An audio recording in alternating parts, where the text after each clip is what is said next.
Denunciar los vínculos de dirigentes políticos y militares con paramilitares casi le cuesta la vida. Le costó su carrera. Contrario a lo que pasaba en Colombia, él es el único oficial en la historia de las fuerzas militares que en actividad demostró estas irregularidades. Incluso logró desenmascarar al hombre que mató a Pablo Escobar. Él es el excoronel Julio César Prieto Rivera y esta es su historia. Coronel Julio César Prieto, muchas gracias por aceptar mi invitación a Cara o Biblia, mi podcast. ¿Cómo está? Muy bien, Olga Lucía, muy contento de volverte a ver, de encontrarme contigo después de tantos años, prácticamente 13, 14 años de mi paso por el departamento del Tolima. Sí, me acuerdo. También me agrada bastante verlo y también me agrada pues recordar o contar más bien que usted fue, y digo fue porque ya está retirado, fue un oficial del ejército muy destacado, que en lo que nos corresponde al departamento del Tolima, pues usted estuvo al mando de la 6ª Brigada, donde bajo su mando fueron extintas las estructuras del ELN y de las FARC en el norte del Tolima, en el centro y en otras zonas. También que su testimonio ante la Corte Suprema de Justicia fue fundamental para el caso de la parapolítica en el departamento de Santander, pues usted fue comandante también del batallón Luciano de Luyer en ese departamento. Coronel, antes de conocer detalles de lo que usted acaba de mencionar en la introducción de este podcast, quisiera que conociéramos algo acerca de usted, por ejemplo, dónde nació, sobre sus padres, sus hermanos. Yo soy quindiano, nací en Calarcá, Quindío, en un corregimiento llamado Barcelona, en una finca, el Tulcán, 1 de marzo de 1966, hijo de un profesor de matemáticas, cálculo, física, trigonometría y química en diversos colegios del departamento.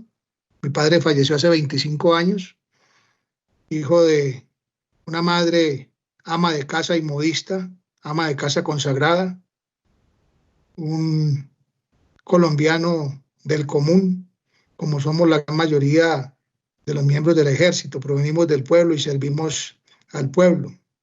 Soy el mayor de 5 hijos y estuve prestando el servicio en la institución durante 31 años. Este 14 de febrero, hoy precisamente, estoy completando 11 años de haberme retirado y de haberme dedicado ya a las actividades particulares, dentro de las cuales pues he logrado escribir y publicar 2 libros. Sí, exactamente, y de uno de ellos vamos a hablar, pero ahora que dice usted pues el número de años en que fue militar, pues por un codo, literal, casi que usted no llega a ser militar. A ver, ¿cómo fue esa anécdota?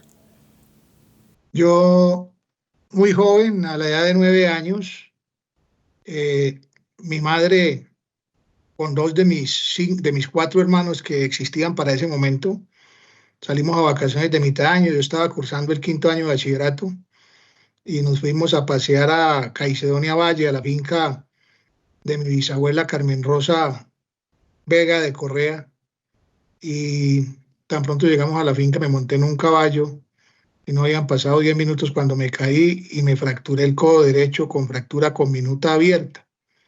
Me evacuaron en un automóvil inicialmente al hospital de Caicedonia, después al hospital de Armenia,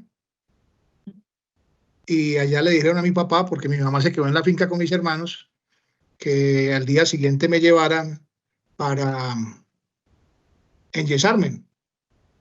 Mi papá le creyó más a un sobandero del pueblo, no me llevó al día siguiente al hospital, sino que me llevó donde el sobandero, y como consecuencia de la confianza de mi padre, en ese señor, tuve una infección muy grave en el brazo que fue calificada de principios de gangrena. Yo sí notaba que yo duré un mes hospitalizado, estaba muy niño, y todo el que entraba a la habitación, el brazo estaba totalmente inflamado, parecía una rellena, un obispo de rellena, de morcilla. Sí. Y todo el que entraba a la habitación salía llorando, y después me di cuenta que era que me habían aplicado una inyección y si el brazo no cambiaba de coloración me lo hubieran tenido que amputar. A raíz de ese hecho, el brazo me quedó recogido. Mi brazo derecho no estira a 180 grados como el de una persona normal. Inicialmente quedó recogido a 45 grados. Hoy en día estira como a unos 130 grados, pero es un brazo Sí, anormal, tiene menos fuerza que el otro. Y a raíz de ese incidente no pude ingresar años más tarde, cuando me graduaba de bachiller en 1982, a prestar el servicio militar porque fui rechazado por ese brazo. Pero como yo era miembro del equipo de baloncesto de mi departamento y de mi colegio, por la atención al deporte descuidé los estudios y perdí sexto bachillerato, lo que hoy en día se llama 11. Repetí sexto, 11, que se llama hoy en día, y yo confiaba en que no me iban a llevar por lo que me habían rechazado el año anterior. Me ofrecí de sí, claro. voluntario y ahí sí me aceptaron. Y ingresé al ejército como soldado bachiller y ya posteriormente ingresé a la escuela militar. O sea que si no hubiera perdido ese año, no hubiera podido ser militar y no estaríamos reunidos ahora acá. Exacto, como el destino que le tocaba a usted, ¿verdad? Así es. Como que se cumple o se cumple el destino. Bueno, coronel, pues muy pues curiosa la anécdota. Mm, lo que ya de ahora para ir al tema como que nos trajo aquí, toda esa historia que usted comenta al principio de este podcast está documentada en su libro que se llama como coronel, Desenmascarando En el al año hombre que 2010, mató a en el Pablo año, Escobar, ¿verdad? en el año 2016 publiqué un libro a través de Penguin Random House con Ediciones B, que se llama Desenmascarando al hombre que mató a Pablo Escobar, y tiene un subtítulo: para Sí. política, Vía Crucis de un soldado. En esa obra narro, bueno, primero que todo, ese libro es un aporte a la memoria histórica del país, porque allí los lectores encuentran la historia del ELN, dónde, cómo y por qué nació el ELN, la historia de las autodefensas campesinas, los primeros grupos de campesinos que se armaron para defenderse de las guerrillas comunistas. Está la historia del batallón Luciano de Luya, un batallón ubicado en la provincia de Mares, del departamento de Santander, más exactamente en San Vicente de Chucurí, que le tocó vivir años del conflicto con el ELN, del conflicto con las FARC y posteriormente del conflicto con los mal llamados paramilitares. Y también está la historia de la parapolítica en Santander, un fenómeno que se pudo haber repetido en muchas partes del país con otros protagonistas, pero bajo mismo libreto, el mismo hilo conductor, donde personas inescrupulosas, deshonestas, se aliaban con los bandidos para lograr que ellos coaccionaran a la población civil para que votaran por ellos y catapultarse en cargos políticos para después entrar a hacer todo tipo de fechorías. Usted cuando es designado como comandante de este batallón de Luyer en San Vicente de Chucurí, en el departamento de Santander, como nos está comentando, dice o cuenta usted en su libro que el comandante del ejército de ese momento le dijo que usted iba a una guarida de paramilitares. Usted cuando llegó allá, exactamente, dice que comenzó un calvario, como que usted dormía con el enemigo. O sea, era cierto, tal cual se lo había, digamos, pronosticado el comandante del ejército, que fue lo primero de pronto que usted pudo percibir como para decir si lo que me dijeron era cierto. Primero en el año 2001 y 2002 yo estuve trabajando en Bucaramanga en el batallón Ricaurte como segundo comandante, y el batallón de Luyer colindaba con el Ricaurte. Y uno pues escuchaba que allá se presentaban problemas con el fenómeno de los mal llamados paramilitares, pero yo nunca, no era mi jurisdicción, no era mi batallón. Y cuando hago curso para teniente coronel en el año 2003, al terminar el curso me asignan como comandante del batallón Luciano de Luyer en San Vicente de Chucurí, ya con el grado de teniente coronel.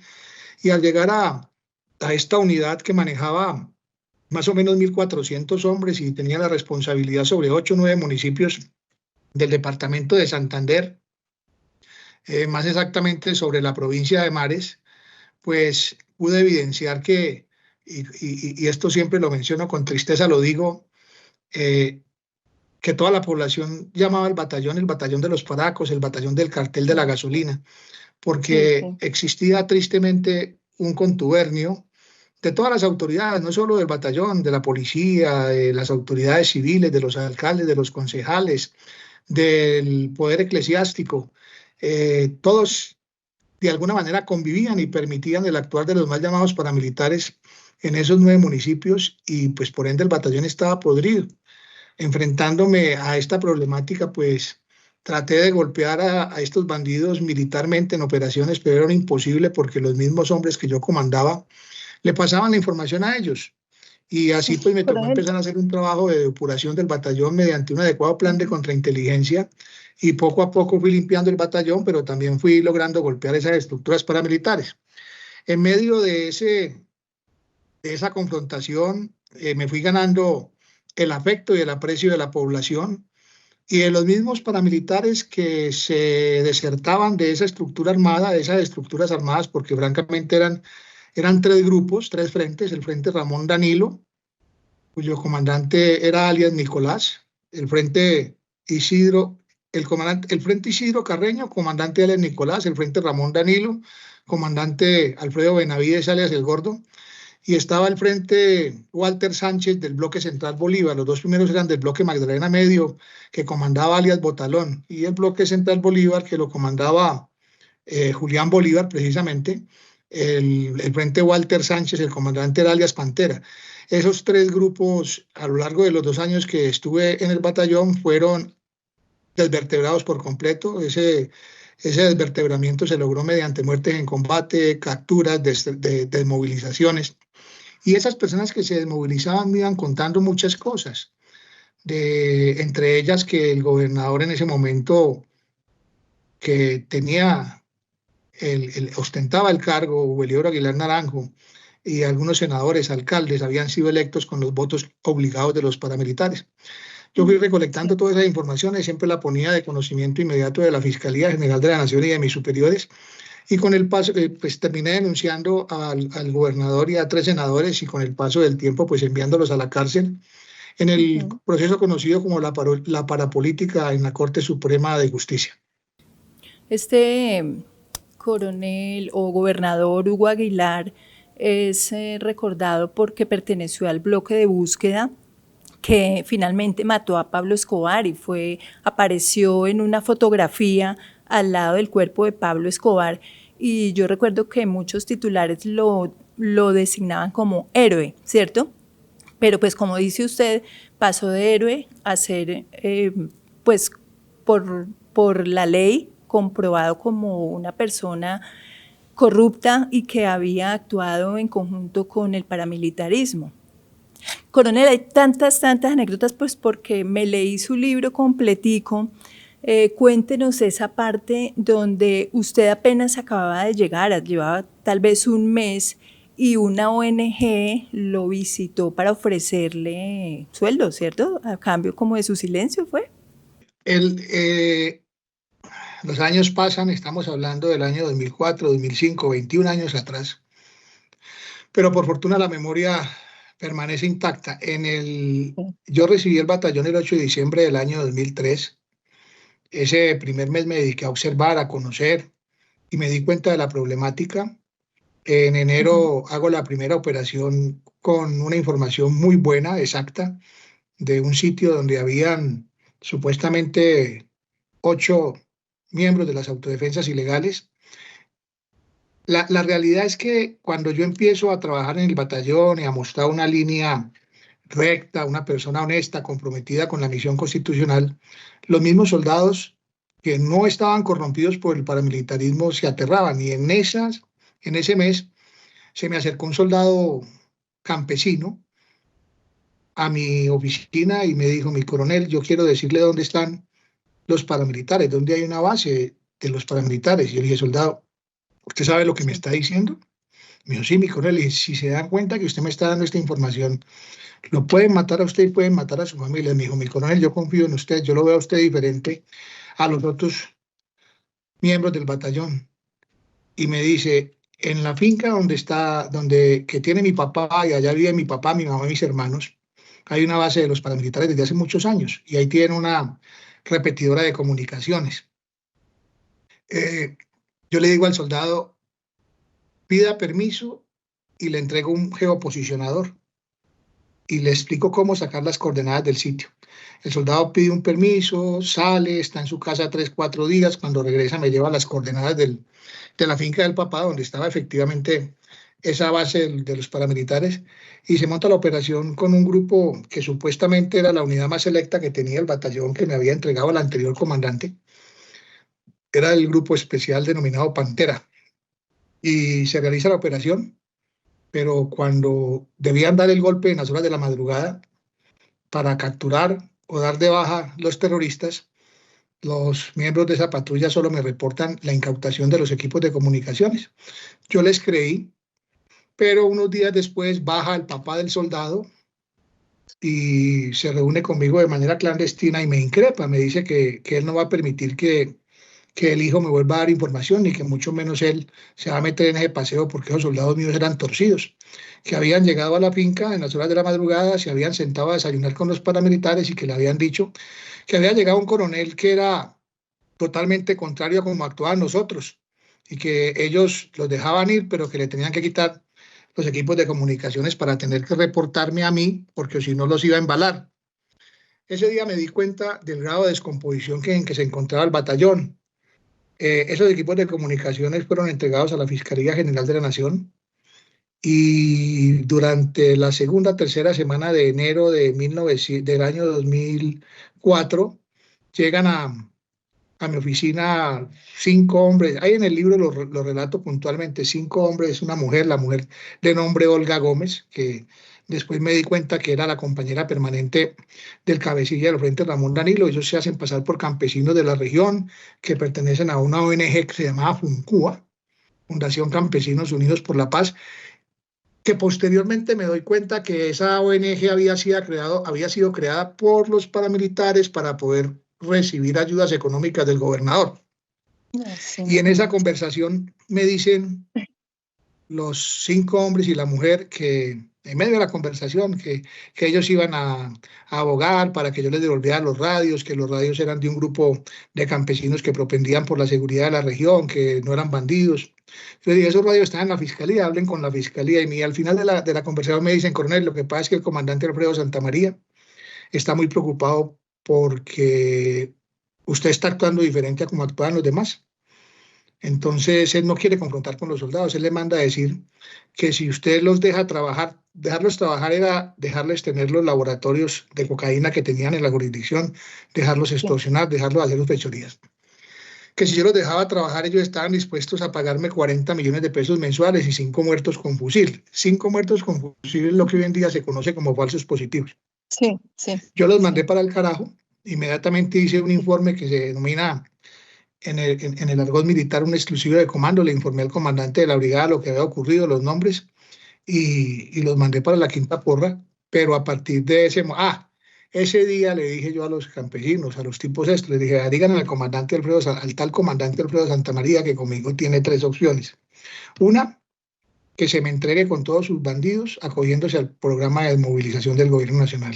2, que me abandone la zona. O 3, que yo lo capturo, lo doy de baja.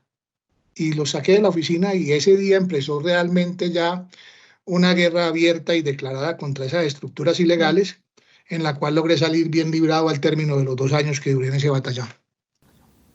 Sí, coronel, pues usted hacía como la diferencia, también a mi parecer, y pues eso se veía porque por lo menos cuando yo estuve cubriendo el orden público, se veía como que el ejército combatía la guerrilla, pues era como su enemigo principal, pero no se veía al ejército combatiendo a los paramilitares. Al contrario, había mucha denuncia acerca de este contubernio que había entre estas dos fuerzas, legal e ilegal, pero en sí las autoridades lo negaban. En cambio, la diferencia que se hace con ustedes, pues que usted sí se encargó de combatir y de denunciar. Además, como usted lo dice, pues al final se vieron los resultados porque incluso el gobernador Hugo Aguilar también fue a la cárcel, hubo muchos desmovilizados, pues lo leí en su libro, coronel, y empieza entonces, cuando usted se niega a esto y empieza a combatirlos, una batalla de desprestigio contra usted, ¿verdad? Incluso le levantaron como falsos testimonios y hay un episodio donde el presidente Álvaro Uribe visita el lugar y le hacen una encerrona a usted. Y Hugo Aguilar pide que lo saquen y se lo lleven de la zona, pero usted siempre sale ganador, ¿verdad? Siempre sale triunfante. Pues fueron 2 años muy duros de mi carrera militar, donde el libro es muy claro. En el libro hay documentados 10, 12 intentos de asesinarme. Inclusive en alguna oportunidad hablé con el sicario que me iba a asesinar. Ahí está relatado en el libro. Pero sí, sí Sí. fue un momento muy difícil. A mí hablaban de envenenarme, entonces la comida me la preparaba un soldado de mi escolta, la comida la preparaba un perro antes de, un canino antes de suministrármela a mí. Yo no recibía un café cuando visitaba el área, las veredas, Olga Lucía, donde yo no hubiera tenido el carácter, la fortaleza, los principios, los valores que me inculcaron mis viejos, y yo hubiera flaqueado, accedido a esos ofrecimientos ilegales, ese batallón no lo hubiera podido limpiar, esa Sí. región no hubiera retornado a la tranquilidad y la paz, y Ujú. muy seguramente yo en este momento estaría detenido, vinculado a la Justicia Especial de Paz. Claro.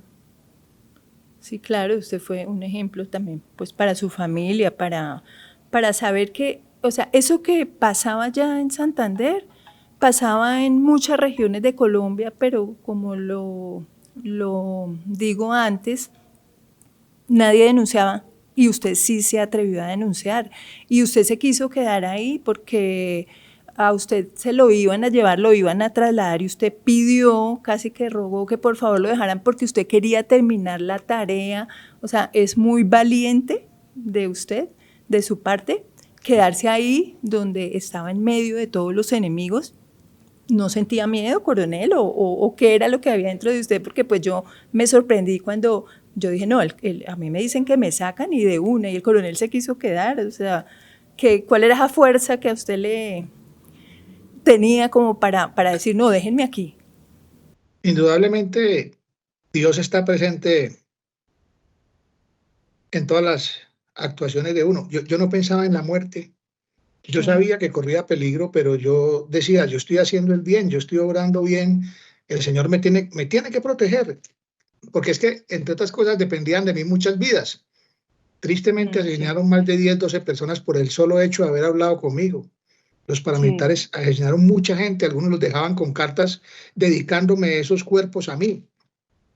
Sí, se ven en el libro unas fotografías donde directamente el mensaje es para usted y en algunas veces dice usted que usted lloró porque se sintió muy triste, especialmente creo que fue por un muchacho que era especial, no recuerdo bien.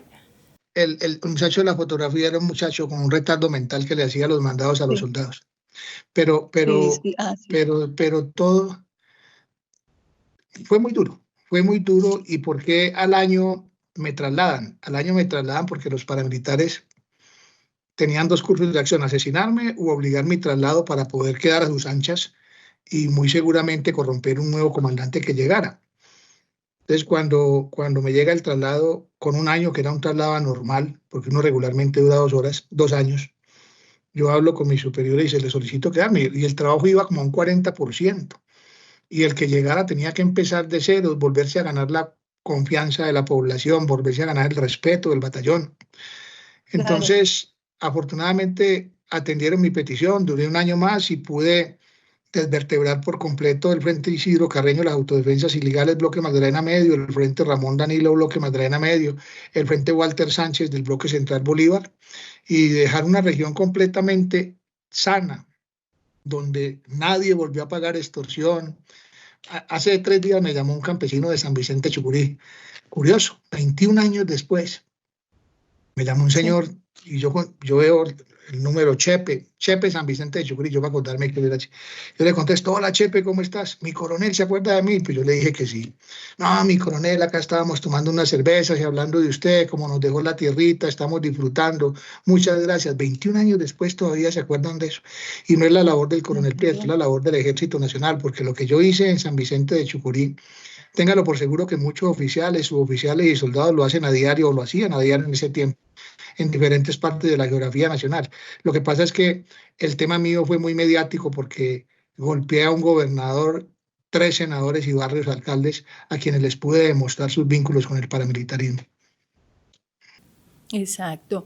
Usted habla mucho, yo sé que es invitado a algunas charlas acerca de esto, y usted ha hablado mucho de la cultura del paramilitarismo, y hay un episodio que también me llamó mucho la atención, y es un velorio. Se había muerto, no sé si lo habían dado de baja, a un señor alias Chamuco, y ahí se vio, o sea, ahí se da uno cuenta de cómo la gente, no sé, actuaba, tenía su corazón, digámoslo, en ese momento del lado de estos paramilitares. ¿Cómo fue esto del velorio?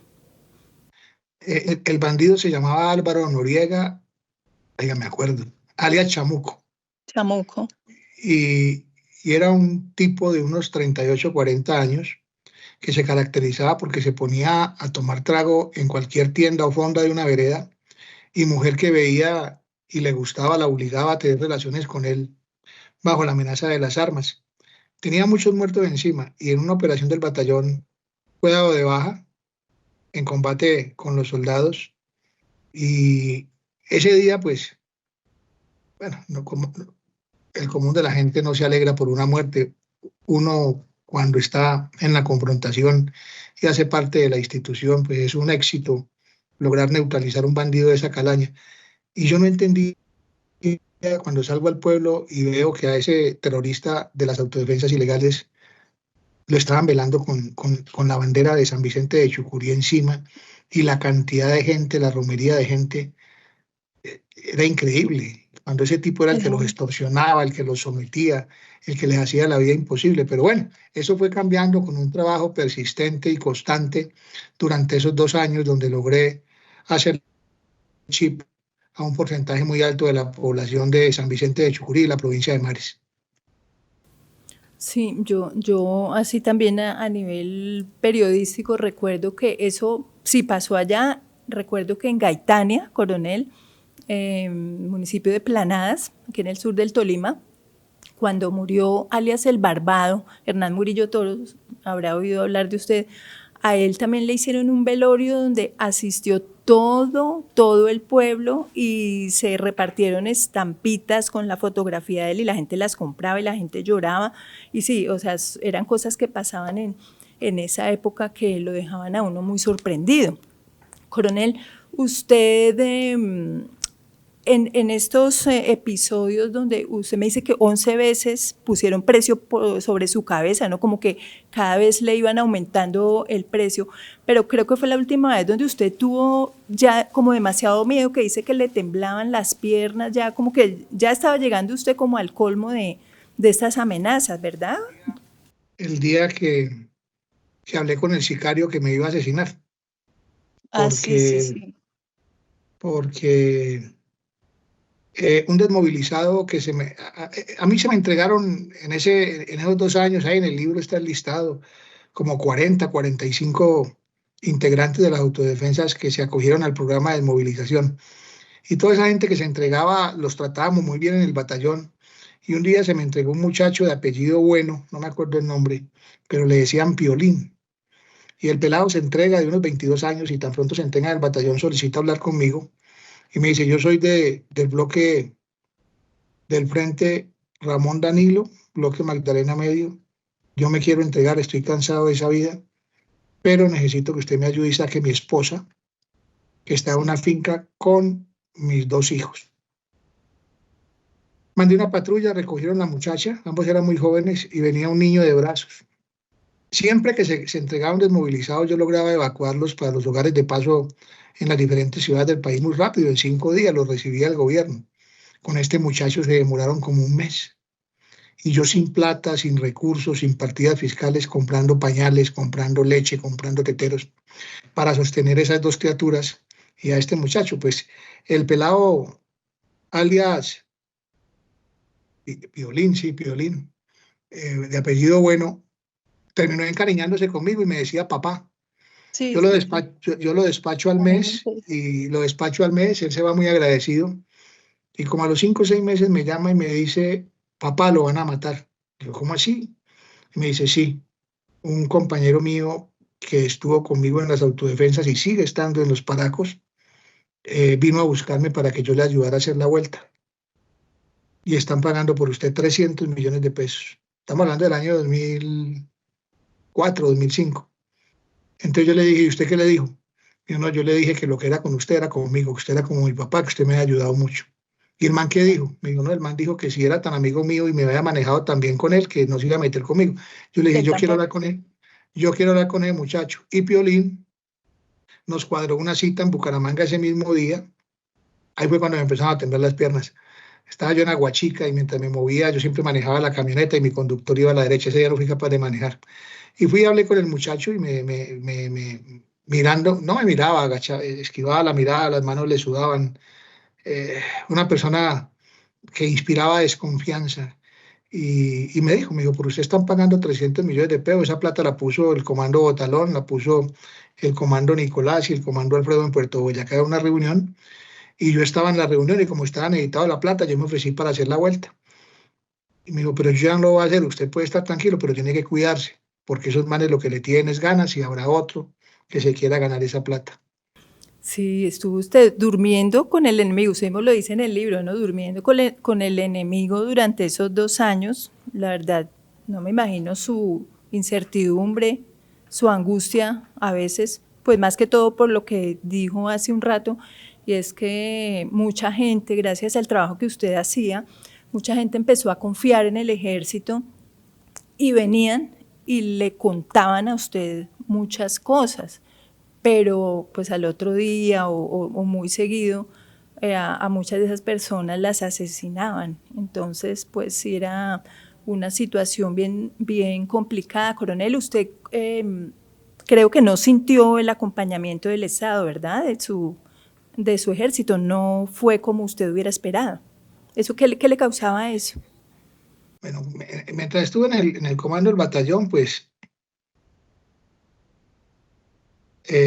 tuve el respaldo del comandante de la brigada, que era el general Edgar Ceballos Mendoza, del comandante de la división, que era el mayor general Luis Fabio García Chávez, y el comandante del ejército, que era el general Martín Orlando Carreño, que en paz descanse.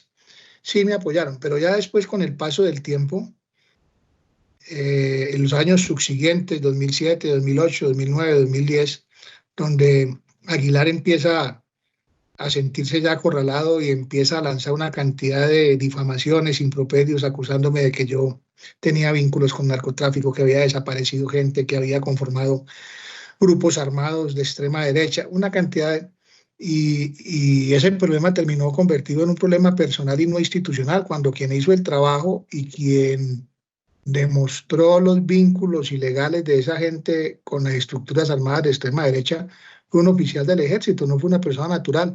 Entonces, posteriormente sí fue muy duro porque me sentí solo. Ya en el retiro pues que seguía la amenaza latente, me tocó pelear jurídicamente para tener una escolta y la escolta la pude conservar durante 5 o 6 años y después me la quitaban de manera arbitraria.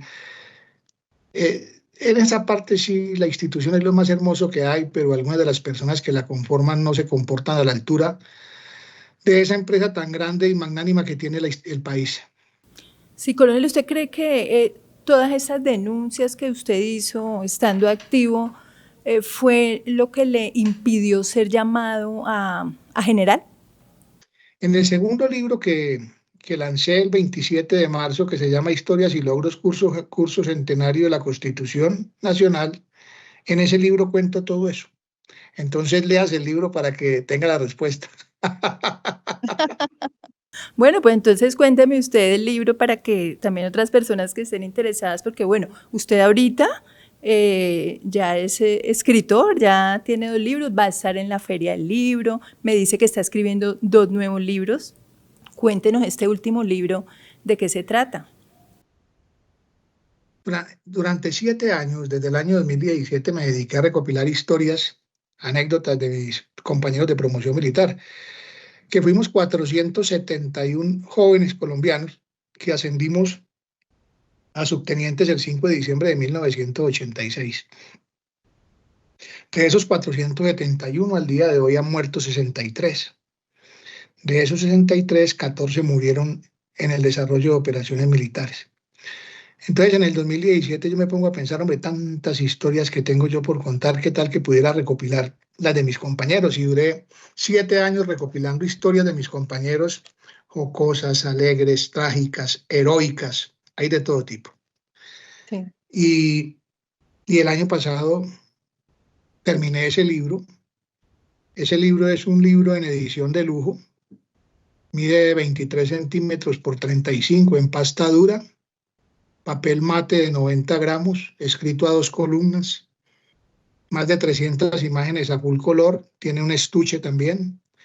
Y ese libro es un aporte a la memoria histórica del país. Allí encuentran, entre tantas cosas, la operación donde fue dado de baja Alfonso Cano, la operación donde fue dado de baja el Mono Jojoy, O sea, contada por los protagonistas, ¿sí? Personas que participaron en...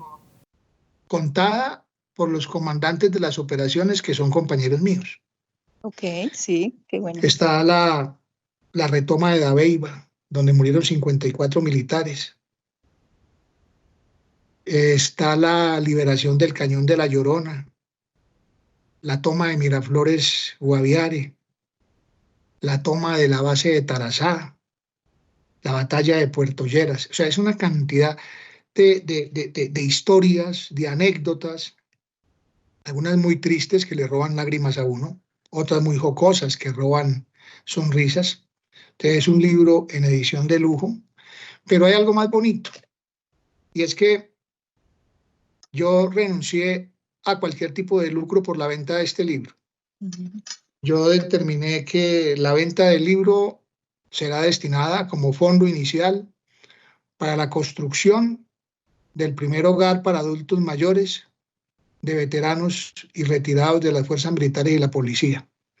Es un proyecto que con mis compañeros de promoción queremos sacar adelante, construir ese hogar. Perdón, de pronto en una situación económica no muy buena. Eso abunda, abunda. Entonces, ya me regalaron 3 hectáreas de tierra. ¿Dónde? No a mí, en Payandé, Tolima. Ah, aquí en el Tolima, mire. Entonces estamos, pues ahora toca vender los libros, ¿no? El libro cuesta 200.000 pesos con estuche, 220.000 pesos puesto en cualquier lugar de Colombia, incluyendo el valor de la encomienda. Pero ¿dónde lo consiguen, coronel? Conmigo. Para que las personas Conmigo puedan es un contribuir proyecto, para la causa. es un proyecto entre comillas personal en mi celular 311-376-3088. Pero yo, modestia aparte, yo tengo una particularidad, lo que me meto entre ceja y ceja lo hago. Y yo quiero, con mis compañeros de curso, ser el artífice de ese primer hogar para adultos mayores. Entonces, no es un proyecto fácil, no es fácil, no es económico, pero soñar es el primer paso Hay para que apoyar las cosas estas pasen. causas, claro. Por eso continúo soñando. En la última página del libro, del último, ahí está la descripción de esto que les acabo de decir. Ah, bueno, qué bien, coronel, pues muchas gracias. Me gustaría, aunque ya me habló un poco acerca de Dios, pero ¿cómo siente usted el papel de Dios en todo este trasegar suyo, en todos esos peligros? No sé si habría algún episodio en especial donde usted diga, uy, no, aquí definitivamente estuvo la mano de Dios. No, no se mueve una hoja sin la voluntad del Señor. Todo, pero es que no solo en uno, en los hombres que uno comandaba en su momento. ¿Cuántas operaciones hicimos en el sur del Tolima contra alias Alfonso Cano, contra alias Jonathan, me parece que era el comandante, Marlon, era el comandante del Frente 21, contra Armando Pipas, contra Donald, y siempre tuvimos la protección del Señor. Fueron en el departamento del Tolima de septiembre del año 2009 a diciembre del año 2011, que tuve la oportunidad de ser comandante de la Sexta Brigada durante 26 meses. Fue una época, pues tristemente me asesinaron soldados, pero fue una época muy bonita porque se logró llevar tranquilidad a un vasto sector de esos 48, 49 municipios que tiene el departamento del Tolima. Acabamos con la cuadrilla bolchevique del ELN que azotaba el norte del Tolima. Allá íbamos por los desmovilizados y por los caídos en helicóptero con usted, coronel. Acabamos con la Jacobo Pría Salape. acabamos, no me acuerdo otra estructura que delinquía ahí en Anzoátegui y Santa Isabel, eran dos estructuras, las Acoprias, Salapera, una. Acabamos con el Frente 50 que delinquía en Cajamarca, en Cañón de la Naime, Ambeima y el Alto de la Línea, límites incursionaban en el Quindío. Logramos disminuir el Frente 21 de alias Marlon como en un 60, sí. 70%. Logramos que Alfonso Cano se fuera para el departamento del Cauca, lo sacamos del Tolima y lo mandamos para el Cauca, donde fue abatido por tropas especiales del Comando General de las Fuerzas Militares. Fue una época dura, pero muy bonita. Logramos poner en funcionamiento la represa del río, el proyecto hidroeléctrico del río Amoyá, allá en el Cañón de las Hermosas. Muchas cosas se hicieron en el departamento del Tolima, pero indudablemente ese departamento en esa época cambió. He escuchado en las noticias que las condiciones de seguridad se han ido deteriorando. Sí, pero eso le iba a decir, si siente que todo ese trabajo que se hizo ha habido como un retroceso actualmente. Por lo que veo en las noticias, por lo que escucho, cuando habla la gobernadora, cuando habla diferentes autoridades del orden departamental y algunos de orden municipal, sí siento que se perdió y no fue fácil, fue una ardua labor que comprometió muchos hombres y que significó la pérdida de valiosas vidas humanas de nuestros soldados, oficiales, suboficiales. Pero no podemos olvidar el accidente en Chaparral, donde murió el general Joya, donde murió el coronel Arturo Herrera Castaño, cuando se estaba activando la Fuerza de Tarea del Sur del Tolima. Yo no sé si tú estabas ese día con nosotros allá. Sí, estábamos en Chaparral, cuando el día del accidente, sí señor. Sí, triste eso, ese episodio bien triste, para el ejército y para todo el mundo. Olga, un militar, señor, independiente de que sea soldado, de que sea suboficial, de que sea oficial, es una enciclopedia de historias, vivencias y anécdotas. Y eso es lo que estoy haciendo ya en mi labor como escritor, ya en el retiro. Lo he podido realizar con las 2 obras que he publicado y espero seguirlo haciendo con las 2 que estoy escribiendo ahora. Pues lo estaremos leyendo, coronel. Muchas gracias. Estaríamos aquí toda la tarde hablando, pero bueno, nos toca cortar. Pero bueno, nos contó varios episodios de ese viacrucis que usted vivió, sobre todo en Santander, lo que usted logró en esa zona de hacer que la gente volviera a creer en las autoridades. Hubo mucho ataque contra usted.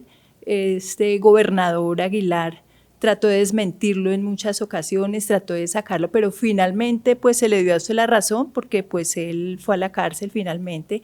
Se pudo comprobar que todas las denuncias que el coronel Prieto hacía pues tenían fundamento, y el que las quiera leer, pues a el coronel suministró su número de teléfono para que le puedan hacer sus pedidos de los 2 libros. El primero, Desenmascarando al hombre que mató a Pablo Escobar, y este segundo, el curso centenario. Coronel, muchas gracias por haber aceptado estar aquí en mi podcast, Cara o Biblia. Me agrada mucho haberlo tenido acá. Juliana, Olga Lucía, invitarlos para que nos acompañen en la Feria del Libro, que vamos a estar con la Fundación de Héroes de la Nación, una fundación que propende por impulsar los escritores veteranos de las fuerzas militares y la Policía Nacional. Vamos a estar en la Feria del Libro, como les dije, y no solo soy yo, somos más de 25 escritores, aunque hay muchos más, que vamos a estar participando. Hay una historia muy bonita, el hijo de un capitán que asesinó la guerrilla. El niño tenía 5 años, ese niño hoy tiene 11 y es caricaturista. Y escribe novelas en caricatura. Hay una novela de 10 páginas que se titula Si mi papá no hubiera muerto. Es una cosa. Bello. Hombre, los invito, apoyen esto, porque escribir no da plata. Escribir da grandes satisfacciones y, dependiendo de la línea editorial que uno escoja, muchos problemas. Gracias, Olguita. Bueno, coronel, de nuevo muchas gracias, y a ustedes que nos vieron y nos escucharon, pues gracias también. Espero que nos envíen sus opiniones a Cara Biblia. Yo soy Olga Lucía Garzón, Garzón Roa, y los espero en el próximo episodio. Síganos en nuestras redes sociales y chao, chao. Soy Olga Lucía Garzón Roa y esto es Cara Biblia, mi podcast. Cara Biblia, mi podcast.